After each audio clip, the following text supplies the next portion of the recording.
Hi, welcome. Thanks for watching and I appreciate you being here. This is my monthly update for April 2022 finances, where I go over the money highlights, I do a debt update, I also go over the monthly challenge and the future plans. In this video, I'm gonna do a household money highlight. That's where I discuss the budget outcomes as well as the largest spending categories that we have. I also go over any spending surprises, regrets, and I try and celebrate any money wins because I think it's an important thing for us to do, to acknowledge when we make mistakes and what we could do better, but also to celebrate the things that we do well. In this category, I also discuss any expected but irregular upcoming expenses or income. And then I move on to a debt progress. In the debt progress, I give an update on the primary residence, 2 of the rentals that we have, as well as the car note. And then I discuss the monthly challenge. In the monthly challenge discussion, I go over the background of the challenges, what they are and why I do them. I recap and give a result of the prior month's monthly challenge. And I also try and give a prediction of how I think I will perform on that challenge. And then before I conclude, I'll let you know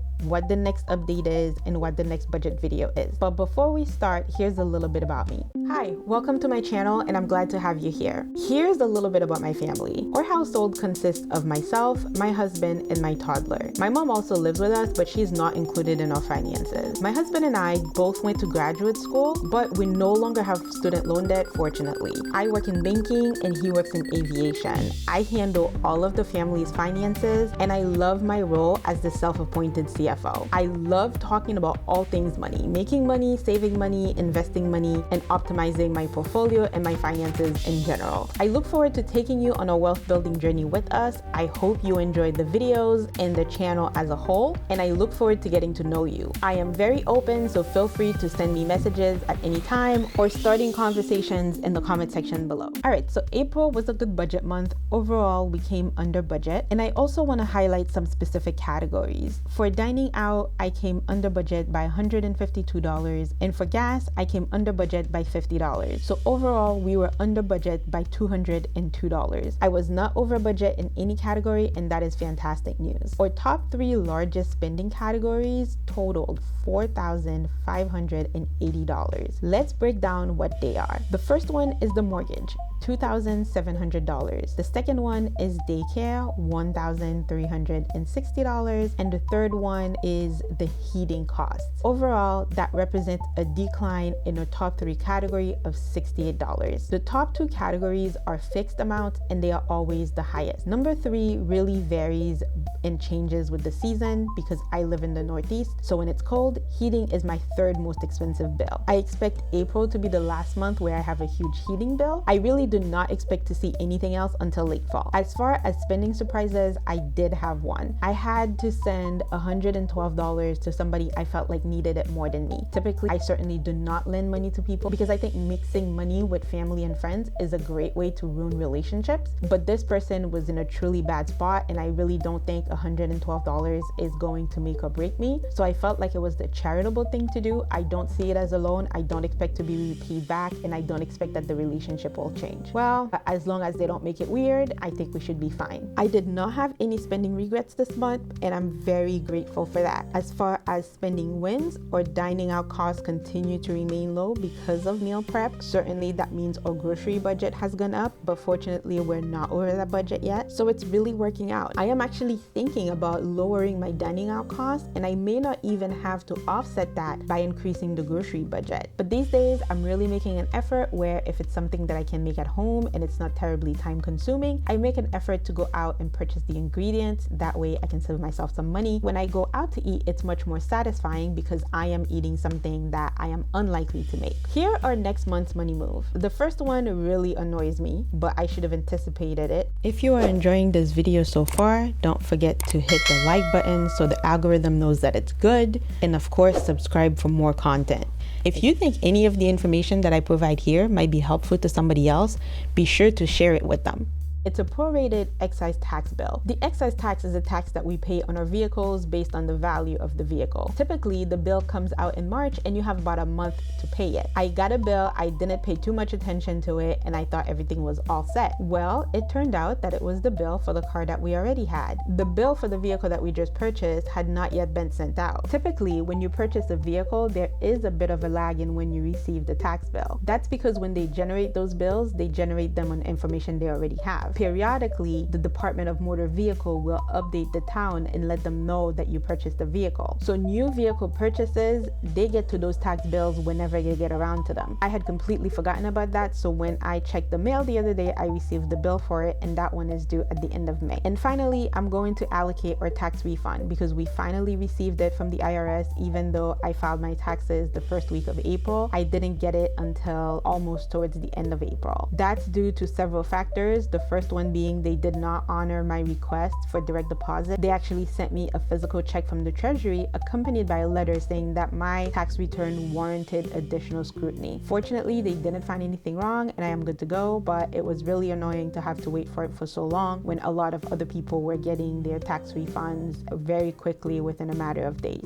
But that's all for special money moves other than the regular budget that we're going to have in May. And now I'm going to move on to the debt update. The largest debt that we have is on our primary residence. It is a fixed rate loan at 2.63%. Right now, the remaining balance is $403,966. That represents a decrease of $756 for that particular loan. The second largest loan that we have is a rental property where the interest is fixed at 3.75%. The remaining balance on that one as of May 1st is $158,277. That loan went down by $484 this month. The third largest loan that we have is a fixed rate mortgage at 2.75% on rental property number 2. The remaining balance for that at the end of April and the beginning of May is $113,979. That balance went down by $554. And finally, the fourth debt that we have is both the lowest debt and the lowest interest rate. It is the car note that is fixed at 1.9% and the remaining balance is $54,629. This month, the balance went down by $811. I do have a video that goes over the entire process of why we got the loan, what kind of car we got, and how we ended up in that situation. So if you want to take a moment and check that out, I'm going to link it in the description box below. So combined, the total debt pay down for this month was $2,605. Okay, we are almost through. The next category is challenges. So here is a little bit of background on the challenges that I'm doing and why I'm doing them. One of the first videos that I did after I joined YouTube in late December of 2021 was to list out challenges that I would execute throughout 2022. What I do is I pick 1 or 2 challenges every month that I want to execute, and I set those challenging using the SMART goals principles. SMART is an acronym that stands for specific, measurable, achievable, relevant, and time-based. All of the goals relate to personal finances in one way or another. For example, paying attention to your credit, spending less, saving more, investing more, or investing in better ways, having insurance, etc. The initial video lists all the challenges for the entire year. We are just starting the month of May, so we still have a lot of time. If you want to check out that video and join me on the challenges, I will link it in the description box below. Or if you're just curious about how my progress is doing, if I stay on track, how many of them I complete, or how well I complete them, make sure you subscribe to keep track of my progress. My plan is to do them all year, and I will be setting new goals in December for 2023. Without further ado, here's the April challenge. To recap, my challenge was to fill out my taxes on time and accurately, and to finalize my 2021 Roth IRA contributions. The date by which you have to file your taxes is the last date where you can contribute to your IRA for the previous calendar year. Here's the outcome of the challenge. My prediction was that I would do well on that challenge, and I did pass. And really, my trick was to start early. Honestly, I cheated a little bit by setting this goal because my IRA was fully funded by December of 2021. Also, I started my taxes in February. I didn't get all the documents that I needed. Some of my documents do take longer to come than others. I started my taxes early, so as things were coming in, I was periodically updating them. By the time I really started looking at submitting everything at the beginning of April, I was truly just double checking my numbers and making sure that everything was on track and my math was correct and I wasn't missing out on anything important. So starting early is really what gave me the edge to make sure that I was able to finish this challenge. For the next month's challenge, my goal is to be cooking more often and to do better meal prep. The goal is to save money on dining out. I predict that I will do well in this challenge, mostly because I already started looking up recipes that reheat well, and I've started looking up crock pot recipes as well to save time. That way I can throw something in the crock pot and work for a couple of hours before I go check on it again. I started earlier in the year because I was really getting sick and tired of all of the delivery fees. As much as I enjoy eating out for the variety of options that exist out there, it's very hard to pay $15+ just to have your food delivered because you have the delivery fee and you have to tip. It's very unpleasant. I don't want to cheat anybody out of a tip, so I always tip well, and the best way that I figured that I could save money was making my own food. Okay, so that's it for the April budget, but that's not all we have in the area of updates. I do have a couple more updates coming up. One will be making a separate video on allocating my refund and how I'm going to use it, and then the other update will be my zero-based budget, because this video right here is really intended to be a high-level overview of our finances as a whole and our budget as a whole, not necessarily how cash moves. You'll see that I didn't talk about how much money I brought in and specifically how much money I spent in total. I really only highlighted some categories. I think that a zero-based budget is really the better way to get a very detailed look at how we're bringing in and how we're spending it, and I like to dedicate a separate video for that. So stay tuned because that's what's coming up next. I hope you enjoyed the video, but before you go, I have some questions for you because I'd like to hear from you. How did you do on your budget in April? Did you meet your goals or did you fall short? If you had some wins, please make sure you share them in the comment section so I can celebrate with you. If you fell short, share them anyway because maybe I have some words of encouragement. If you have any questions about my family's finances, please post them below and I will answer them to the best of my abilities. I hope you enjoyed the video and I will see you in the next one.